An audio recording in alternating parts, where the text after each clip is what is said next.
Picnic স্পটের জন্য দারুণ একটা তোমাদেরকে আজকে লোকেশন দেবো। এই লোকেশনটা হচ্ছে মুর্শিদাবাদ স্টেশন থেকে সোজা টোটো ধরে চলে আসবে মুর্শিদাবাদ মতিঝিল পার্ক। এটা হচ্ছে পুরনো মতিঝিল পার্ক। এখানে তোমরা চাইলে ফ্যামিলি পিকনিকও করতে পারো, অনেক বড় স্পেস, প্লাস এখানকার পার্কিং এরিয়াও অনেক বড়। বিনোদনের জন্য তোমরা পেয়ে যাবে এখানে বোট রাইডিং, যেটি দেখতে পাচ্ছ আলাদা করে তোমাদেরকে টিকিট কেটে কিন্তু বোট রাইডিং করতে হবে। প্লাস পার্কের ভেতরেও একটা বাচ্চাদের বিনোদনের জন্য ছোট্ট একটি পার্ক পেয়ে যাবে, যেখানে টয় ট্রেন থেকে শুরু করে অনেক কিছু অ্যাক্টিভিটি আছে। প্লাস টয় রেলগাড়ি দেখতে পাচ্ছ আছে, যেটা পুরো পার্কটা ঘুরে নিয়ে বেড়ায়। ছবি তোলার জন্য এইরকম কিছু কিছু স্পটও পেয়ে যাবে। আর এখানকার চেয়ার টেবিল তোমরা চাইলেও এখান থেকে ভাড়া করে নিতে পারো।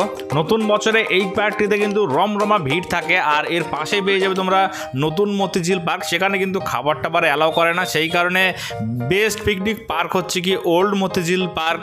এই পার্কটি তোমাদের কেমন লেগেছে অবশ্যই তোমরা কমেন্ট করে জানাবে। তো দেখা হচ্ছে নেক্সট ব্লগে।